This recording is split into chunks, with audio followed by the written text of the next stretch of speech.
What if I told you that you've been introducing yourself incorrectly your entire adult life? Think about it. At networking events, social functions, family gatherings, people probably ask, "What do you do?" And you say, "I'm a lawyer, I'm an engineer, I'm a teacher." But here's what most people don't realize. Those three little words, "I am a," might be the very thing keeping you trapped in a career that no longer fits. I think it's being willing to really radically re-examine the role that you want work to play in your life and really recognize how many of your life needs have you assumed were going to be met through your work. You're human. We grow, we change, our priorities shift. What energized you at 25 might drain you at 45. What's most important to you changes as your life develops and evolves. I just felt like I was an absentee parent. I felt like I was really like my child was number 227 that I was responsible for, and that just was not okay. On this episode of the Happen to Your Career podcast, you'll hear the story of Karen, who learned this lesson through a major life upheaval, and how restructuring her identity around who she is now, and also not what she did, completely transformed her relationship with work. This is actually the healthiest that I have ever been. I used to joke for years about, oh, look, it's 5 o'clock. I think I'll close down my computer and leave it here and come back the next day and not think about work. And now that's my life. The question, of course, is how did Karen go from perpetually moving up over and over and over again in her career for the sake of doing better to living a much more meaningful life and doing work that fit the life that she wanted to build? It's not an easy question, but let's see if we can get to that answer. Karen had built an impressive career over 30 years. She started doing college admissions, worked in the Peace Corps, became an associate dean at Middlebury College for 18 years, and then moved to dean of students at a private boarding school. By all external measures, she was wildly successful. Then life happened, and she had to make a choice that challenged everything she thought she knew about career success. We chose Karen's story because it'll show you why the most successful people often also struggle the most with career change, and how a simple shift in how you think about yourself can unlock possibilities that you never imagined.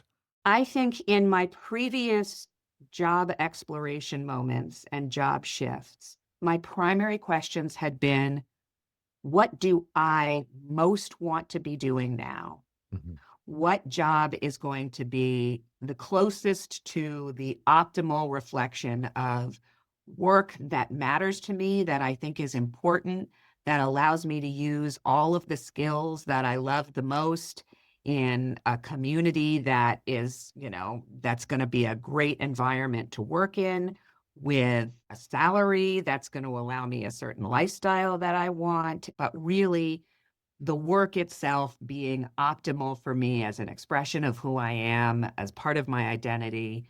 And this time around, I realized that that could not be. I think I wanted it. I think when I first started the job search, that's what I was aiming for. And I realized that that calculation was just not reflective of what my needs were at this stage in my life. Did you catch that shift? Karen had always approached career changes by asking, what job will express who I am? But this time, she realized that approach wasn't serving her anymore.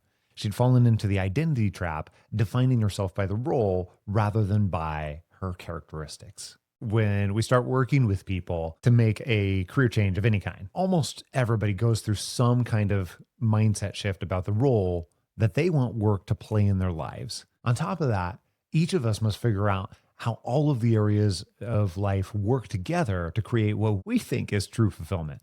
That includes family, hobbies, health, relationships, anything that plays a role in your life that can add or take away from your own personal fulfillment.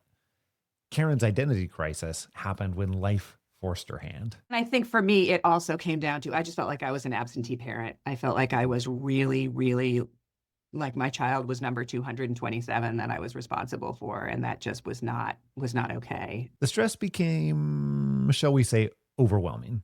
Karen realized she needed to take a step back and completely rethink her approach. But this wasn't easy for someone whose identity had been built around career achievement. I bought into the model of career ascension. You go from better to better to better. And that's the direction things are supposed to go. And it's always heading up, and it's always heading bigger, more responsibility, better title, more money. So going from being a dean of students to being unemployed and kind of losing that work identity was hard for me. This is life design, consciously crafting a life that aligns with your values, passions, goals. It involves designing various aspects of life, including career, relationships, health, personal development, so that you're creating an overall fulfilling existence. The tool that we use to do this is called the Ideal Career Profile. It helps you define your must-haves and also your aspirations or ideals in different areas of life so that you can figure out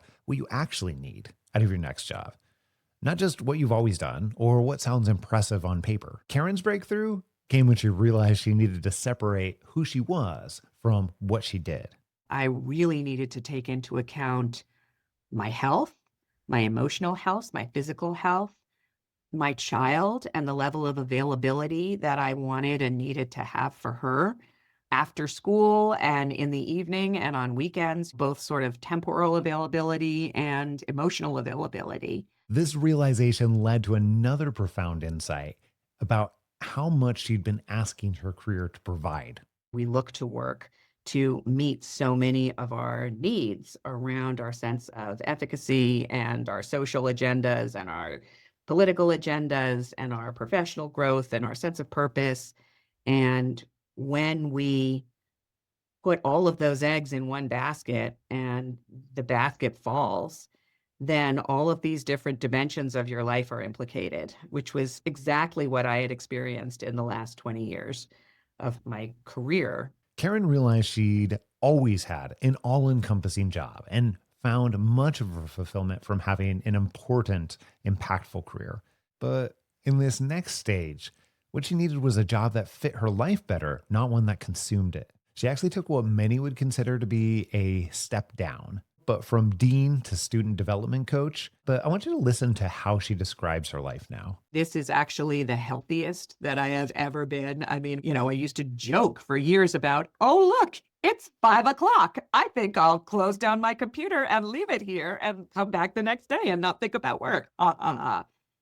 As though that were sort of a fever dream. And now that's my life. Karen's new role allows her to still be the type of person who enjoys developing students, but in a way that fits her current life needs. She didn't abandon who she was. She simply found a new way to express it. Here's her advice for anyone who's feeling trapped by their career identity.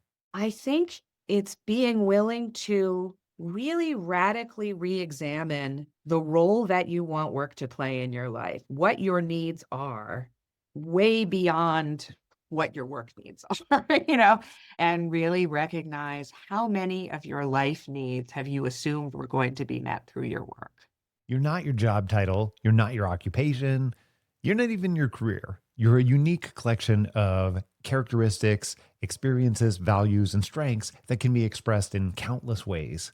When you shift from I am a to I'm the type of person who, you build what we call resilient identity. One that can adapt and evolve as your life circumstances change. One that gives you permission to want something different without feeling like you're betraying who you are. The Ideal Career Profile helps you make this shift by focusing on 7 key elements of fulfilling work that go way beyond job titles. Things like your signature strengths, your values, how you want to contribute, the type of growth that energizes you, and yes, how work fits into your overall life design. And if you're currently in that space where you feel trapped by how you're thinking about your career, remember, past success doesn't obligate you to future misery. You can honor what you've accomplished in the past while choosing something that fits who you're becoming in the future. Ask yourself if your current situation serves the life that you want to live right now, or the life that you want to live in the future. And if it doesn't, that's okay. It's not a failure. It's growth. It's normal. And it's not only okay to want something different,